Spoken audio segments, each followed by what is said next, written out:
Greetings, students of Professor Munshi Raman. Let me do three things with you folks. First of all, salute you for taking the Geospatial Science and Technology course. Secondly, give you some encouragement to use geospatial technology in your university life and in your future career.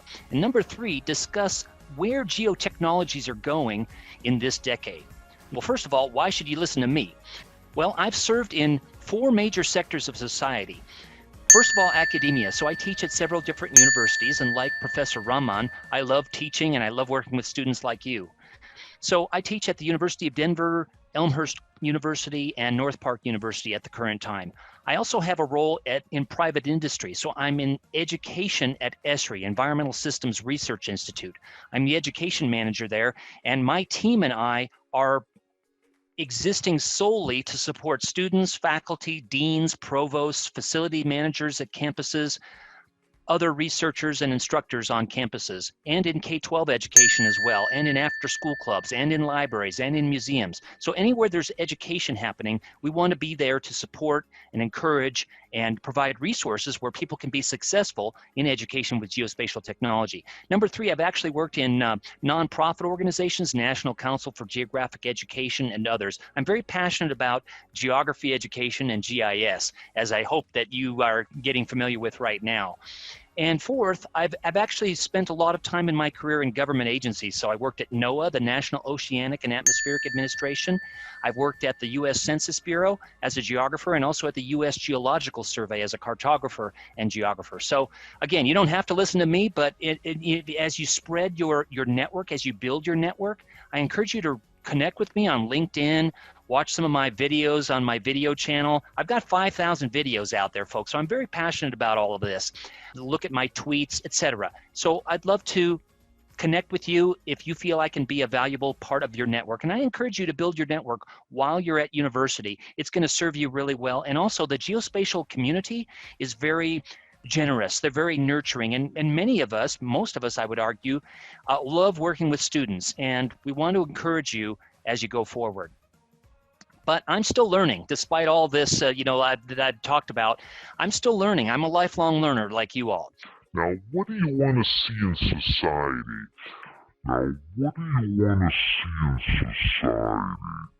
This may seem like a pretty deep question for your introductory class as you start this course, but I submit to you all that it's worthy of consideration. This is a disruptive and pivotal time, right? But you have a major role to play in helping shape our society with your newfound knowledge and skills. Now, Geographic Information Systems, or GIS, is a tool that you can actually feel good about. It's a technology that you can feel good about.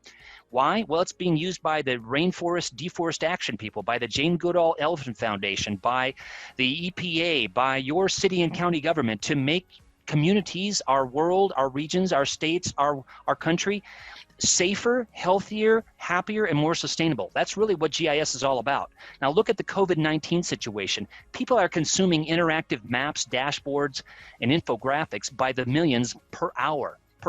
Why? Because these pieces of information, all made possible by web-enabled geographic information systems and spatial data, enable people to make decisions daily. Masks, no masks, distancing, what kind of policies should we enact? What kind of laws should we enact? How can I make decisions on where I should feel comfortable and safe today? So people are using these by the millions per hour. I would also encourage you not to get too focused on the tools. Yes, the tools are important. ArcGIS Online, ArcGIS Pro, Spatial Analysis, Survey 123, web mapping applications like Story Maps. They're all good tools. But the ultimate goal is to nurture this tool, your brain. Your brain is the most important tool of all. The ultimate goal in using GIS in education and beyond is to foster spatial thinking, critical thinking, and problem solving, to empower you as a future decision maker in the workforce. GIS has never been just about the tools. It's about empowering you to a greater goal. Now, this is undeniably a pivotal time for geographic information systems. I believe that the spatial thinking is critical to so many aspects and disciplines in society. Why? Well, because everybody's asking the where question and the whys of where question. I believe that the infusion of spatial thinking and mapping tools can be done at all levels and needs to be done at all levels. It gives you also, student, future graduate, a clear advantage no matter what career you go into, nonprofit, academia, government, or private industry, in fields including health, transportation, science, business, city planning, engineering, public safety, social work, and so many others. Now, I just submit to you all that these are 5 forces that I think bring us to a pivotal moment in geospatial technology in education and society. Your list may include something different, but I would just welcome your comments. First of all, geo-awareness. People are aware of these tools. They may be just using geospatial technology to find the nearest coffee shop or the nearest library or a building across campus, but they're using some aspect of geospatial technology, web maps, satellite images, and so on. The geotechnologies themselves have evolved into the cloud, and just like when you use, your music streaming services or use Google Docs or any other cloud-based service, you're doing that for a variety of reasons.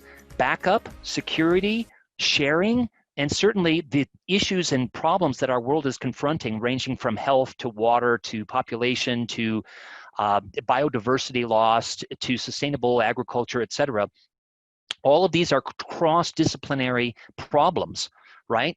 And so they encourage, they really need people from all a diversity of disciplines to weigh in on, okay? So we need the economists, we need the sociologists, we need the planners, all weighing in on these problems, okay? So they cross disciplines, but they also cross political boundaries. They're not just one country, they're not just one state or one county. They also cross physical boundaries. They're not just one watershed, they're not just one ecological zone.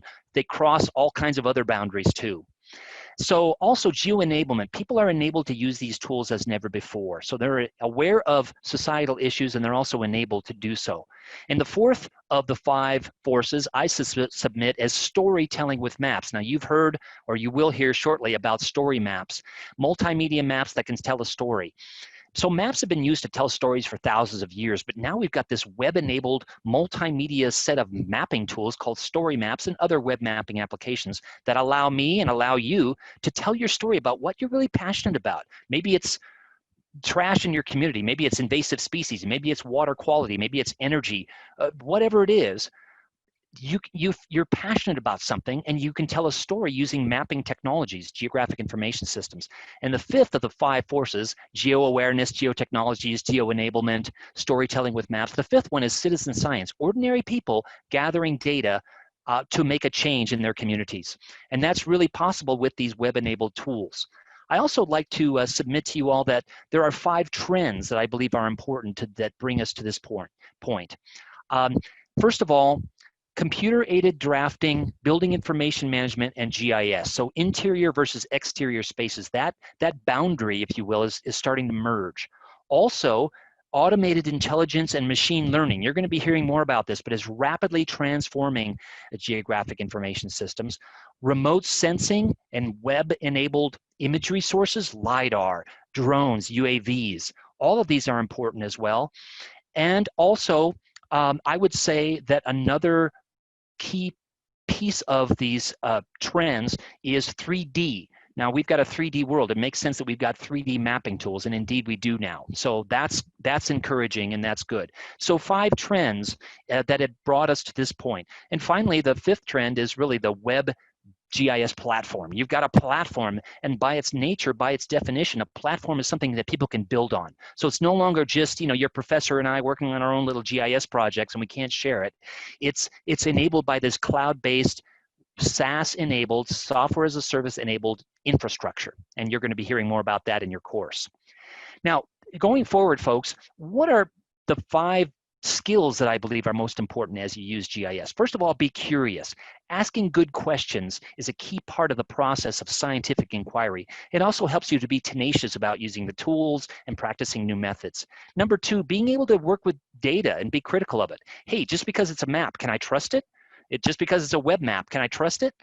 Be critical of the data. Know where that data came from and who created it. And when you're creating your own maps, the symbology, the classification method, that impacts how your audience sees the issue that you're outlining. So be critical of how you present information. Maps are very powerful, but they should be used with great care, okay? Also, I would say learn geographic and geotechnical foundations, scale, systems thinking, symbology, classification, map analysis methods, map projections. These actually all still matter.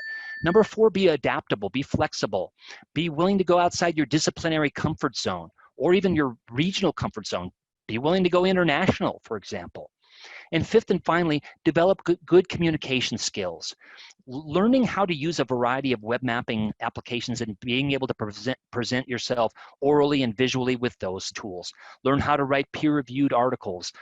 Despite the rise in geo-awareness that I mentioned earlier, you'll need to give your elevator speech at some point to stakeholders, to your boss, to your deans, to your provost, your board of directors, your community, and others. I actually have some elevator speeches as examples on my YouTube channel. But the point is, have different lengths of this speech, because you might have, hey, you've got an hour, you've got 5 minutes, you've got 1 minute to present why this actually matters and why we need to fund your position in the organization. So have that elevator speech ready. And recognizing these forces that I identified, these skills, these trends, I hope can help you to navigate your pathway forward. It is a journey, and give yourself some time to take that journey. Don't feel like you have to learn all of geotechnologies at once. Stick with it. It's worth doing. Learning any inquiry-based, rapidly changing, rapidly evolving tool like geographic technologies is challenging, but it's infinitely worthwhile for the sake of your own pathway and for the planet. So I salute you and I salute your professor. Thanks for having me, and I hope this was useful. Feel free to watch it again, but map on. Thanks.